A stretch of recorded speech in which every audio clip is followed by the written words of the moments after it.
দেখেন এই দুনিয়াতে দুজন ফেরেশতা এখনো উল্টা ঝুলতেছে। তার নাম কোরআনে পাকে এসেছে হারুত মারুত। ওই দুজনের নাম কি? হারুত মারুত। এই দুজনে এখনো উল্টা লটকায় আছে, কিয়ামত পর্যন্ত লটকায় থাকবে। এরা বলতেছিল আল্লাহর কাছে, কোরআনে এসেছে, আল্লাহর কাছে বলতেছে, আল্লাহ বনি ইনসান বড় গুনাহ করে, আমরা যদি মানুষ হইতাম জীবনে গুনাহ করতাম না। আল্লাহ বলতেছে আচ্ছা ঠিক আছে, যাও, তোমাকে ইনসানি সুরত দেওয়া হলো, শাকল দেওয়া হলো, যাও। তারা বলতেছে আল্লাহ দেখেন আমরা কখনো গুনাহ করব না। বলে ঠিক আছে গুনাহ করো না, কিন্তু তিনটা জিনিস বললাম, এই তিনটার মধ্যে লিপ্ত হলে তোমাকে আর কেউ বাঁচাতে পারবে না, তখন তওবার রাস্তা খোলা থাকবে না। তো কোরআনে পাক এরকম এসেছে, আমি খুব সংক্ষেপে বলতেছি। হারুত মারুতকে যখন দুনিয়াতে পাঠানো হলো, আল্লাহ তাবারক ওয়া তাআলা তিনটা শর্ত দিল, জেনা করবা না, মানুষকে অন্যায়ভাবে হত্যা করবা না, এবং শরাব পান করবা না। এই তিনটা থেকে নিজেকে হেফাজত করবা, তাহলে তুমি হেফাজতে থাকবা। দেখেন এই জিনিসগুলি কিন্তু আমাদের জন্য মেসেজ, কোরআন থেকে মেসেজ, যাতে আমরা গুনাহ থেকে নিজেকে হেফাজত করতে পারি। এই মেসেজ তিনটা আজকে নিয়ে যান আপনাদের জন্য। আজকে তিনটা মেসেজই যায় না। বেশি কোরআন শোনার আলোচনা করলে আপনাদের মাথার মধ্যে থাকবে না। অল্প কথা বলবো, অল্পটা থাকবে, অতটুকু আমল করলে বরকত দিবে কে? আওয়াজ দেন না কে? আল্লাহ। তারা আসলেন, এক নারীকে দেখলেন, আসক্ত হলেন, নাউজুবিল্লাহ। হারুত মারুত দেখেন, লোভে পাপ, পাপে মৃত্যু। আপনি যখন গুনার মধ্যে ডুবে থাকবেন, এই গুনাহ আপনাকে ধ্বংস করে দিবে।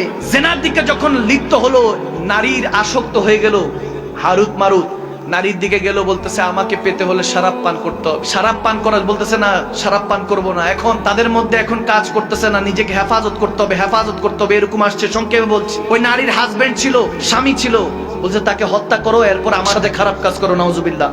যখন এই কথা বলতেছে, বলে না আমরা এগুলো করবো না, আল্লাহ নিষেধ করেছে। বলে ঠিক আছে কিছু করতে হবে না, জাস্ট শরাব পান করো, মদ পান করো, কিছু করতে হবে না। তখন চিন্তা করলো মদ আর কি, তখন তো আর একটা হারামের পর্যায়ে ছিল না, কিন্তু রব্বুল আলামিনের ওই যে হুকুম দিয়ে ছোটা মাথা থেকে চলে গেল, মদ পান করলো, হুশ হারালো। এরপর ওই নারীর সাথে জেনা করতে যাবে, বলে আমার স্বামীকে হত্যা করো, স্বামীকে হত্যা করলো।